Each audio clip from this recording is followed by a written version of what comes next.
Jamwale mon bandiraɓe tedduɓe yeɓiyankoɓe Yawpindi TV min calmini on mbawɗon wonde dundi babade mande kala min bismoni kelle gadaniroɓe ndu jandeji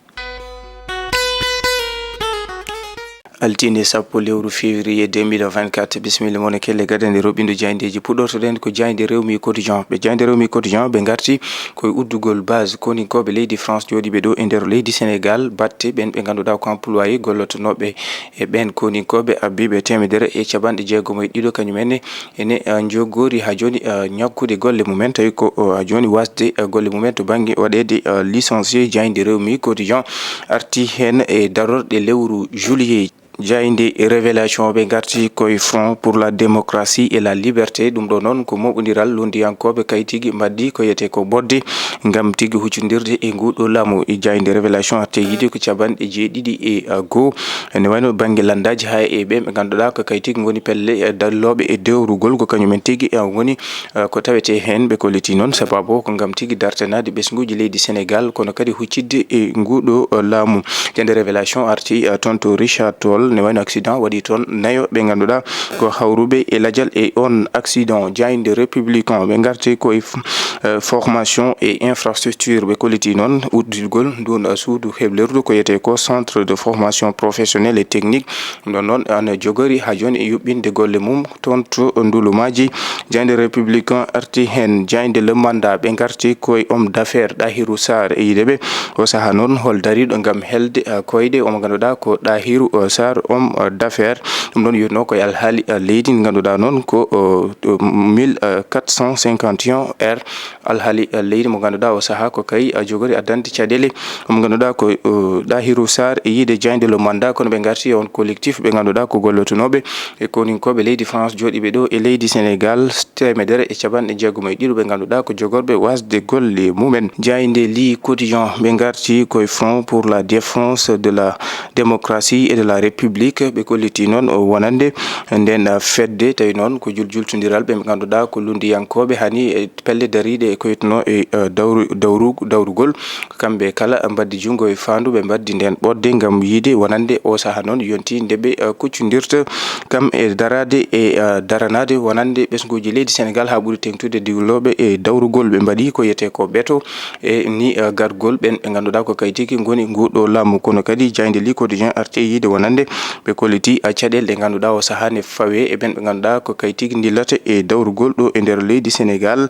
garti yiide ni ha joni mabɓe ko ɓoyata ko mabɓe mbatta yuɓɓindugol ko yitno to banggue wonande activité ji gueɗe ko yitno dawrugol ha e daranade leydi Sénégal jayde li quotidien arti hen jayde tribune ɓe garti ko e caɗele to banggue licence maji wonande ɓen ɓe ganduɗa ko huulaɓe jogorɓe wasde golle mumen ko yiyete ko licencié hani e ɓen ɓe ganduɗa ko gollotonoɓe toon to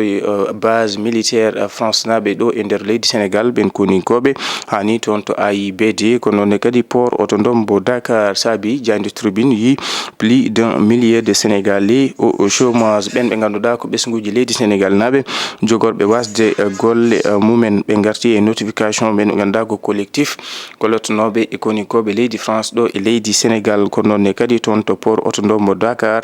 ne wayno ɓenne kadi en jogui caɗele toon to AIBD ko abbiyete medde joyo kañumenne ene en joga kol huuli wasde golle mumen jayde tribune arti e nogas e jeenayo hawruɓe ladial ɗo e taliji leydi Sénégal e tan e lebbi walla mbiyen e balɗe jeegom jayde tribune arti hen jayde las quotidien ɓe garti koye mobilisation XXL de la diaspora de la France ɓe garti koye moɓodiral mawgal ɓe ganduɗa mbaɗi seppo yamo gam tigui artude caɗele ɗe ganduɗa hande oɗo saaha laamu ngu nana fawa ɗum e honorable député maire des Agnam Farba Ngom jayde l'observateur ɓe garti koye kan haalani Farba Ngom face aux juges ce jeudi ɓe kolliti ñande alkamisa Farba Ngom mo huccodir e ɓen ɓe ganduɗa ko kay tigui goni ɓen ɓe ganduɗa ko juge d'instruction tawi noon koye pôle judiciaire financier kanko Farba Ngom mo hetto e on mo hette e ko yetno e on alhaali temedere e nogas e 1.5 milliard mo ganduɗa omo tume hen jayinde enquête min garti koye caɗele faggudu leydi ndi hani o saaha no leydi ndi wurdi to banggue wonande dawrugol saabi omo ganduɗa yalti e deƴƴere mum Aliou Mamadou Dia mo ganduɗa ko kay ardino omo ganduɗa e sungoji lefol laamu lande pure jayinde Les Échos min garti koye 150 e ɗiɗo ɓiɗɗo leydi Sénégal najo aɗa jogori wasde golle mum e darorɗe lewru juillet tawi noon ko gollotonoɓe e koninkoɓe leydi France joɗiɓe ɗo e nder leydi Sénégal jayde Les Échos arti e farbu ngom mo ganduɗa waɗama convoqué ma hette ñande alkamisa paɗo jayde Walf Quotidien koye kan haala kamɓe ɓe garti to banggue licence maji ɓesguji leydi Sénégal naɓe ɓe ganduɗa hande oɗo saaha ne guura e caɗele to banggue wonande wasde golle mumen ɓe kolliti ɓen ɓe ganduɗa ko gollotonoɓe koninkoɓe leydi France tawi ko ɗo joɗiɓe ɗo e leydi Sénégal ɓen kadi jahgol ɓen koninkoɓe ma mbasa golle mumen dartingol ballol USAID ngal dowlaji dentuɗe Amérique batte ɗum jibini ɗo e nder leydi Sénégal hani e men ɓe ganduɗa gollotonoɓe toon to AIBD kam e port autonome mbo Dakar silence on licencie e yide jayde Walf Quotidien jayde Le Quotidien ɓe garti koye Amadou Ba e nden fedde nde ganduɗa darnama e noon ko moɓodiral ɓe ganduɗa ko lundiyankoɓe dilloɓe e dawrugol hani e pelle ɗe ganduɗa ko dilloɗe e dawrugol ɓe kolliti noon Amadou Ba mo ganduɗa ko caltiɗo nadde e nden fedde nde holliti hanki o woodi ɓe ganduɗa ko kay tigui ne wayno jamfinomo hani addinimo to banggue basgol walla pertugol makko e ɗin sumgoji saabi wonande wasdemo tawede e nden fedde nde ɓe mbi FDR jayde Le Quotidien arti hen bandiraɓe tedduɓe yeɓiyankoɓe a Yaw Pindi TV ɗum woni ko min ɗo ɓen nomone kelle gatande roɓe no jayndeji subaka hande o min dokka on aadi talata paɗo sahore welede Allah